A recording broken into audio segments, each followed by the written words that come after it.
Fusebox.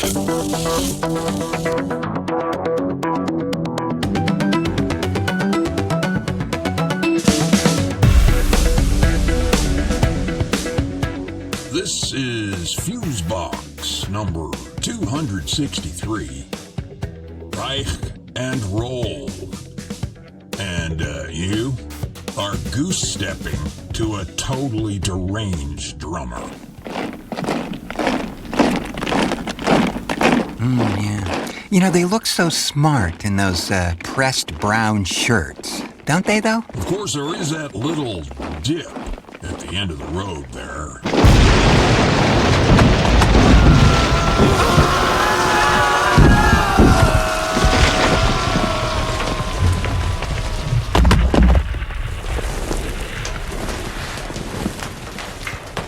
Now, that's just going to be a fortune in dry cleaning. Yeah.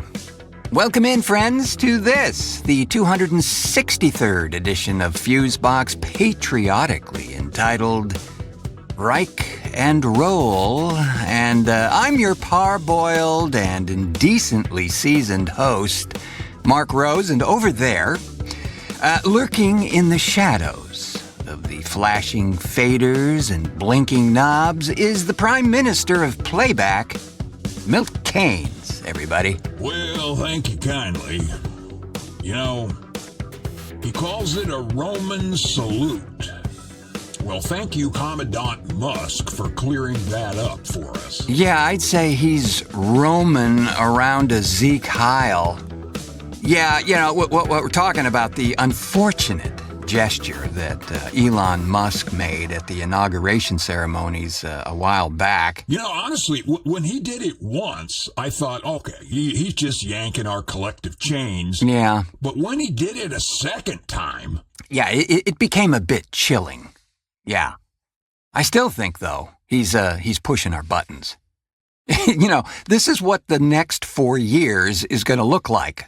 A lot of big noise, followed by a flurry of attempted chaos, or as we like to say around here, a lot of puff and buzzle. Yeah, because the courts will hang him up in procedure, just like he does with all of his, still pending, by the way, lawsuits against him. There are a few ideas the guy has that will meet some legal obstacles along the way.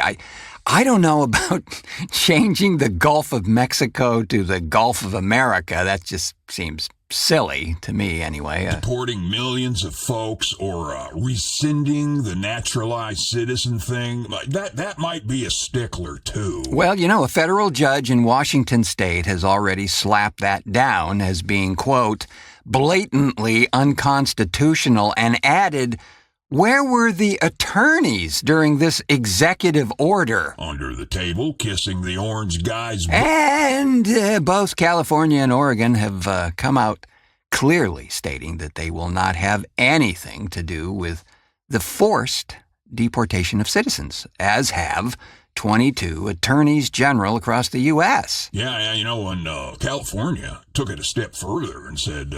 here's the line in the sand, you orange fuck. Make our day.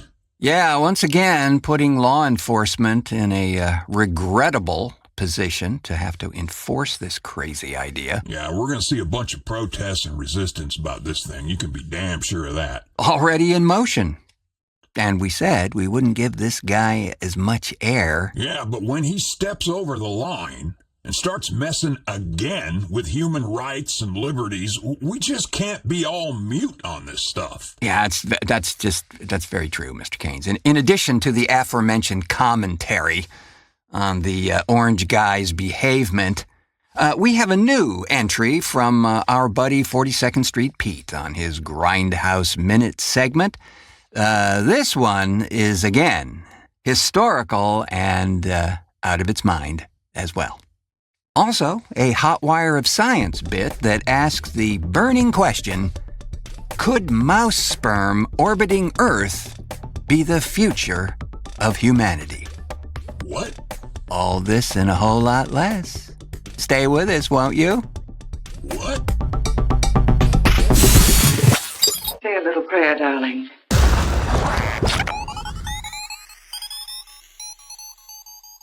Big news, friends. Grindhouse Resurrection Magazine is back with a vengeance. Over 140 pages of deliriously demented and historically accurate info on this wondrously whacked period of cinema. This issue features an article by Pete Chiarella on 3 blaxploitation films that no one ever talks about. And he tells you why. And along that same topic, Bill Karschmidt discusses 2 of the genre's finest offerings ever produced. Then, John Satzer lifts the creaking lid on another obscurity, Impulse, from 1974, starring William Shatner as a maniacal killer con man. Yeah, not to be missed. And there's just so much more. Head on over to 42ndstreetpete.net and pick up a copy. This one is bursting at the seams with goodness, so get them while they're still in stock. That's 42ndstreetpete.net.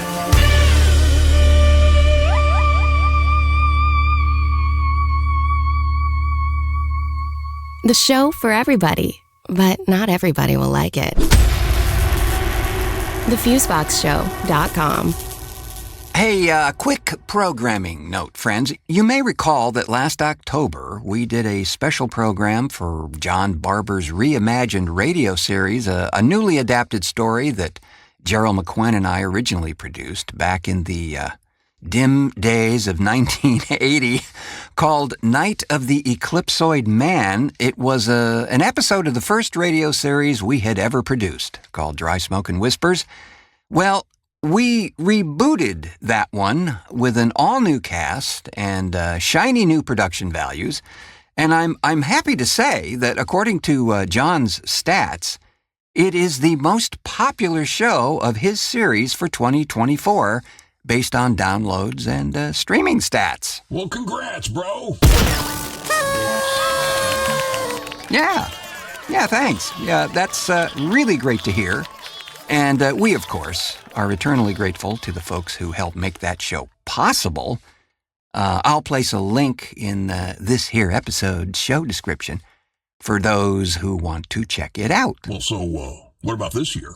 Yeah, we're indeed producing another story for this October called Transformateur, and I'll have more info on that as we get closer to release. But thanks again to John for all the great work he does on Reimagined Radio and for giving us the platform to tell some new stories. Will there be a lot of screaming and yelling in this one, too? Kidding. How about a nice hot wire? The hot wire of science. Can't wait to get to this one, huh? Well, I mean, mouse splooge. Yes, it's quite the notion. For a very long time, scientists have pondered what are the chances of a civilization to thrive in space, including the question, can we even reproduce in space? Be fun as hell research project. Well, you can sign me up for that one. No doubt, Mr. Keynes. So to answer that puzzling question, freeze-dried mouse sperm stored aboard the International Space Station in a radiation protection box could help give us a better understanding of mammals' ability to procreate off Earth. So they've already done this test? Well, yeah, part 1 anyway. The specimens have been stored aboard the ISS for a while now, and when the specimens get back to terra firma next year, Teruhiko Wakayama, a professor at the University of Yamanashi's Advanced Biotechnology Center, will study them to determine what impact the space environment has had, and if they can be used to create healthy offspring. Huh. Yeah. Back in his laboratory in Japan, Wakayama is developing a device that will allow astronauts to conduct rodent in vitro fertilization aboard the ISS in the coming years. Ultimately, the experiments could help save mankind, he says. He goes on to say that our aim is to establish a system for safely and permanently preserving Earth's genetic resources somewhere in space, whether on the moon or elsewhere, so that life can be revived, even if Earth faces catastrophic destruction. That's a rather grim prediction. If this chap's name rings a distant bell with you, friends, it's because in 1997, he and another academic developed a novel method that they used to clone the first mouse from adult cells. Wait. Was that the one that had the ear growing on its back? No, that was another project. The ear back project? Well, I'm not really sure what Did they have a toe head project? Where they grew a toe where the head should be? No, I think you're thinking of Project 2025. Oh, yeah, that's right, yeah. Yeah. Wakayama led a study on the development of mouse embryos in space, something that had previously only been done with creatures like amphibians and fish. And he and his team pioneered a freeze-drying method used to send mouse sperm to the ISS, where it was stored in a freezer for up to 6 years. When the samples got back to Earth, the researchers rehydrated them and produced healthy baby mice. Holy carp. Should we be saving our specimens too? For what possible good, Mr. Gaines? Well, I mean, recolonization. I mean, after the giant mantis aliens wipe everything out, which is, as things are going right now, could be Tuesday. Yeah, bring it. From that study of reconstituting little mice babies, they determined that freeze-dried sperm could stay viable for 200 years in space. Although that's pretty impressive, Wakayama says it's absolutely not long enough for our future. With his latest space specimens, he's using a new device to protect sperm stored at room temperature from radiation to see if it might be possible to store samples in space indefinitely. Now, that's nothing new either. For decades, scientists have been launching earthly creatures into space to study how microgravity and cosmic radiation impact biological processes, including reproduction. In 1989, for example, 32 fertilized chicken eggs were sent into orbit to study how they develop without gravity, in an experiment that was sponsored by the American fast food chain KFC and nicknamed, here it comes, Chicks in Space. No, not really. Yeah, really. Unfortunate pun notwithstanding. Tadpoles, born on the Space Shuttle Endeavour in 1992, became the first vertebrates to spend the first few days of life in space. And there, they swam erratically and struggled to find air bubbles to breathe. And in 2007, a cockroach named Nadezhda, which means hope in Russian, gave birth to 33 offspring conceived in orbit. They were mostly normal, aside from abnormally dark exoskeletons. Oh, sure. And then 3 days later grew 12 feet tall and ate the crew.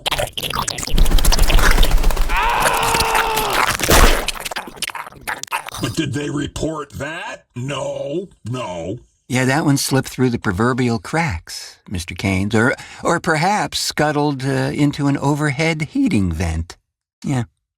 Well, anyway, in late 2026, the NASA-led Artemis program will return astronauts to the moon for the first time since 1972. Bullshit. Where it hopes to develop an ongoing presence.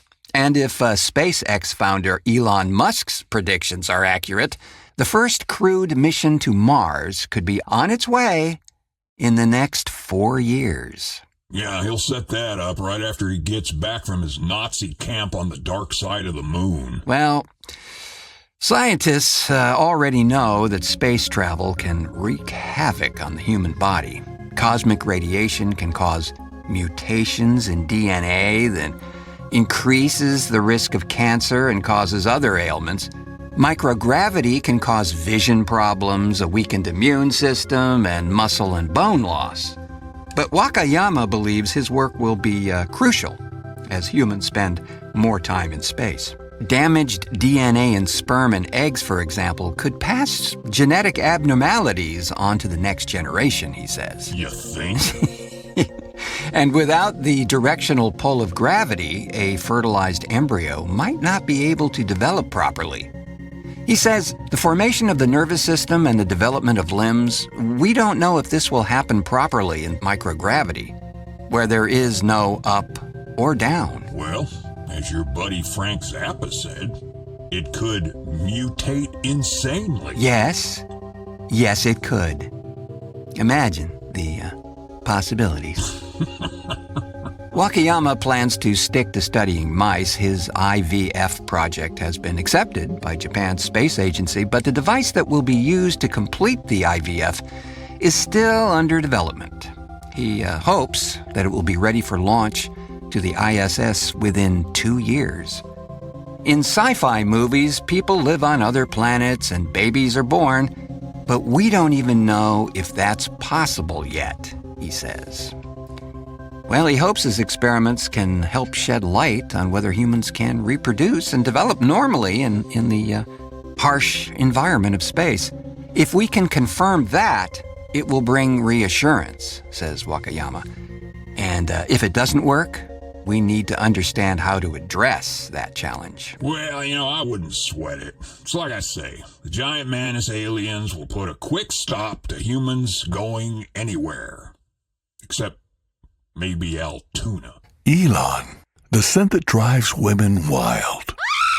Available at Tesla dealerships near you. TheFuseboxShow.com. Well, we've got another deep dive into the Grindhouse world here from our buddy 42nd Street Pete, and it's a real smoker. From 1970 comes El Condor. With 100 of these as your army, you slaughter the soldiers in the arms of their women. Scale the walls of El Condor with steel spikes tied to your feet. And use one damn sexy woman to challenge the entire Mexican army.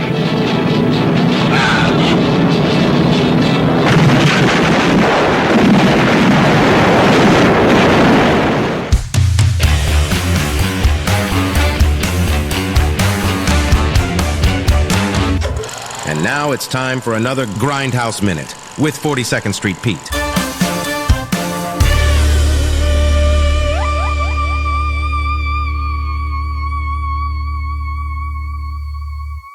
Our next installment is a film from 1970 called El Condor. And this film actually was one of the first films to get an R rating for nudity and violence. And this film starred the first pairing of Lee Van Cleef and Jim Brown. Now, this isn't the Lee Van Cleef everyone would be used to, the steely-eyed gunfighter, impeccably dressed and everything. Seems there's a backstory to this one, too. Larry Cohen had wrote the script. They had built this huge fortress in Spain, which they basically used in Conan the Barbarian and another spaghetti western, A Reason to Live, Reason to Die. Well, the thing was, something about Lee Van Cleef would not get on the plane to go over and shoot the movie. And Larry Cohen got a hold of him, and they were going back and forth, and he goes, I'm not wearing this fucking toupee anymore. So Larry goes, you don't have to wear the toupee, just go. So basically, Lee is playing this half-crazy desert rat who is looking for gold, and Jim Brown is in this prison, actually shackled to Elijah Cook Jr. for 5 whole minutes that he's in the film. Then he escapes,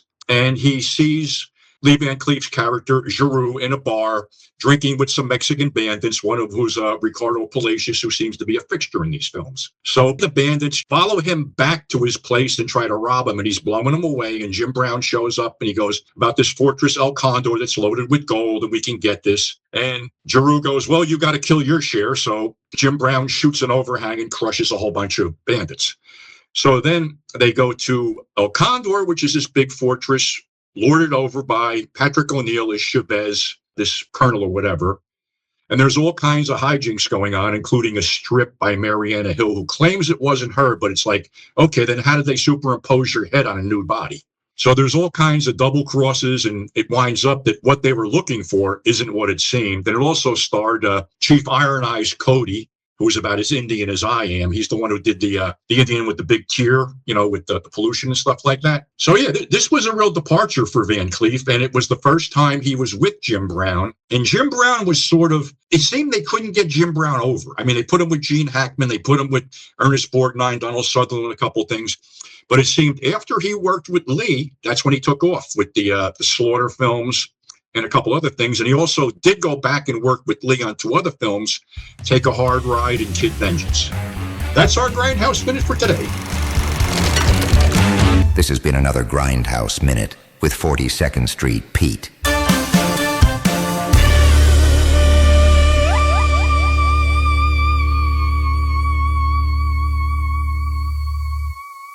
Man, I gotta say this, bro. Marianne Hill was smoking hot. Yeah, quite the looker indeed. This was, 1970. Really early, so that R rating was pretty new. Anyone remember the very short-lived M rating? Oh, hell yeah. I think the first one I ever saw was Candy from 1969. Very nice reference there, Mr. Keynes. Quasi-obscure even. Well, I have my moment. Well, for sure, most folks weren't accustomed to Westerns having a restricted audience tag back then. And, yeah, which I'm sure filled the place to the rafters. Oh, it does seem to work that way, though, doesn't it? Lee Van Cleef was quite the character actor. He could play crazy guy, dark villain, and then turn right around and be the hero of the piece. Actually, that was exactly the case in both Sergio Leone Westerns he was in. He played a good guy in For a Few Dollars More, where he was the protagonist along with Clint Eastwood. And then in The Good, the Bad, and the Ugly, he was most definitely the bad guy. Oh, I remember him from The Rifleman. I think he was in that, a couple times. Yeah, right. And also the Untouchables television series and all sorts of television. Always a very compelling actor. Really enjoyed watching him. He left us just a few short years ago. But thanks to 42nd Street Pete for that one, and he'll be back next time with the highly infamous and almost better than it should have been treat from 1985, Creature. In the near future, in the shadow of Saturn's rings, stranded beneath the surface of the barren moon called Titan, scientists find the one thing they never expected. Is anybody here? Was expecting them. Oh my God! And with that, we'll call it a show, friends, but not before thanking our contributors to this edition of the show, Sabra May and Gregory Wilson, for outstanding vocal ID-if-ications. Thanks as well to 42nd Street Pete for another fun-filled Grindhouse Minute. And thanks as par usual to the intercoastal man of mystery over there, Milt Keynes, for technical assistance and so forth and so on and all that. A true slice, bro. And folks, if you haven't done so already, why not start the new year off right by joining us over there on Patreon? It really does help the show out. Yes, it does. And you'll get some free swag, early releases, and that super secret, thought to be a joke video of J.D. Vance and a purple Barca lounger that really defies description. Patreon.com/The Fusebox Show to get yourself started. Thanks as well to the folks at Grindhouse Resurrection Magazine for their continued goodwill. The newest issue is out, and it's huge! 144 pages of grimy goodness. Please check them out at 42ndstreetpete.net. And, of course, thanks to you, friends, for pushing play on this edition of the show. We do so appreciate it. We know there are countless yapping heads trying to get your attention these days. So we appreciate very much you spending your valuable time with us. I have been your tremendously overpriced but devalued immediately host, Mark Rose, saying, until our next cartoon.